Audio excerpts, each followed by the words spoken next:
Assassin's Creed Shadows has seen its concurrent player counts dip 90% on Steam since the game released back in March. Roll this up over at phantompulse.com. You can find the link in the description below. So SteamDB reports that the most recent 24-hour peak for Assassin's Creed Shadows only hit 6,314 concurrent players.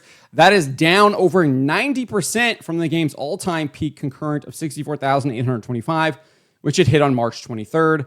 The first Sunday after its release on March 20th. We've also seen it fall down on both PlayStation and Xbox charts. True Trophies' most popular PlayStation 5 and PlayStation 4 games chart. It has fallen to 19th in the top 40. However, the game is still on its 10 biggest PlayStation 5 games of 2025 by debut player count. I think it's second on that chart. On Xbox, True Achievements reports the game has fallen down to 22nd in its top 40 Xbox games chart.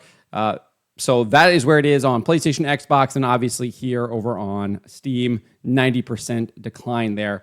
Ubisoft did announce that it had hit over 3 million players on March 27, about a week after it released. They said it had the second highest day one sales revenue in Assassin's Creed franchise history, and it had the biggest Ubisoft day one ever on PlayStation Digital Store, and that players had engaged with the game with over 40 million hours played.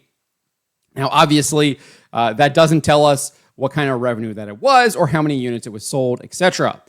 We did find out last month, April 17th, they announced that it had surpassed both Assassin's Creed Origins and Assassin's Creed Odyssey in the number of players that it had attained in its first 4 weeks. So basically, Assassin's Creed Shadows had already attracted more players than these predecessors did in their first 4 weeks. So if you compare Assassin's Creed Origins player counts and Assassin's Creed Odyssey player counts for the first 4 weeks, they're saying that Assassin's Creed Shadows had more players. Of note, it doesn't say that there was more revenue. And this is something that people have been questioning because player counts do not count as unit sales or revenue. Obviously, there's microtransactions and things like that. You have I think there's different packaging as well, deluxe editions, etc. And then obviously we know that Ubisoft has their little Ubisoft Plus where you pay, what is it, like $17 or something like that per month, and you get access to Assassin's Creed Shadows. So you're not getting like the $70, $80, $120 sale that you might get from the base edition, then whatever their premium edition is, and I think they had the deluxe edition. I think there were 3, if memory serves.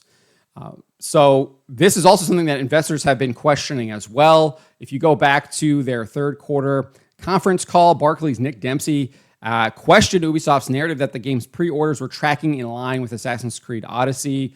He asked, was Odyssey the second biggest revenue generating game, or was it the second biggest unit sales generating game in its early months? First quarter, whatever works. I'm just thinking it had more in-game spending than previous Assassin's Creeds.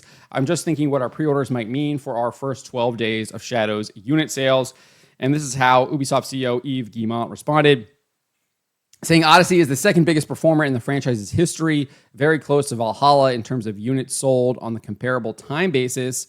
At the time when we launched Odyssey, it set a new benchmark for the franchise, so it was a very successful first week. So that's what we can say at this stage. So saying Odyssey was the second biggest performer in the franchise's history, close to Valhalla in terms of units sold. So it sounds like he was talking about units sold rather than revenue, but he doesn't specifically say that's what they're referring to with Assassin's Creed Shadows. This is how, if you listen to any of these investor calls with Yves Guillemot, he plays word games very, very frequently in the investor call. Nevertheless, he went on and said, and when we look back, Odyssey has been accumulating 40 million players to date, so it's been really a great success. So what we see as a pre-orders benchmark is encouraging. So that's what he said. I don't remember when this was. It was third quarter. I don't remember. I think it was like February. That was where their third quarter was.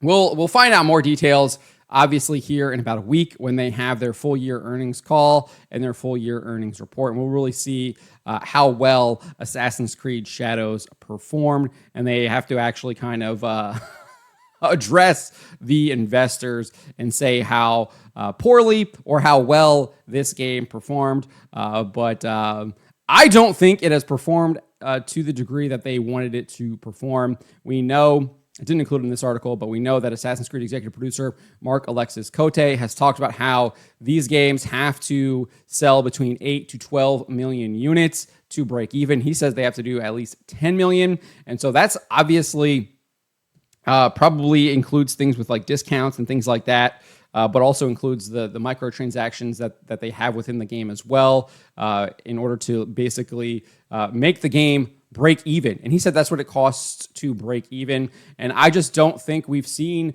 that level of sales. And I'm not sure it puts them on the track to have that level of sales, even when you're looking at the game over the next 5 years or so. The data here just doesn't seem to support that 90% decline here over on Steam. And that's not out of the ordinary for the most part. I do think it is a little bit quicker than what I would have expected in games that do obviously have really long legs. You look at things like Baldur's Gate 3, things like Elden Ring, they still have really strong player bases and concurrent player counts for even as like single player games, right?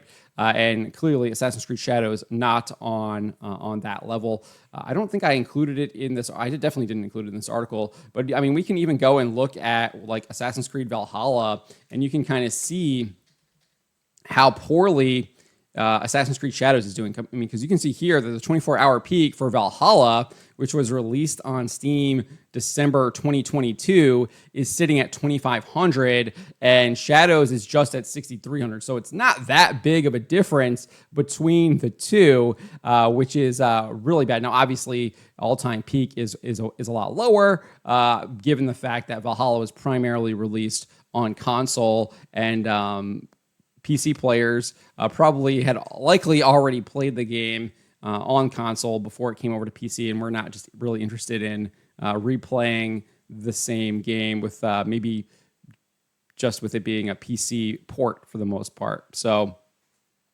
I think that's bad too. The fact that you have this game here that's been out for at least or close to 3 years, and it's at 2,500, and you're looking at less than 2 months, 90% decline already, only 6,300. So I think there's lots of reasons to think that this game did not sell as well as what Ubisoft was hoping for and what they've kind of tried to position themselves as doing. I think they were really trying to make it seem like this was a game you had to play, get people to have that fear of missing out. And I just don't think that marketing campaign really worked to the extent that they were hoping it would. But as I said, we'll find out more next week when they have their investor call, their full year earnings call. But let me know what you guys make of this. Let me know in the comments below. Remember to always be charitable, especially to each other, and to always, always speak the truth. Why would you be afraid of the people? Why are you not afraid of God instead of man?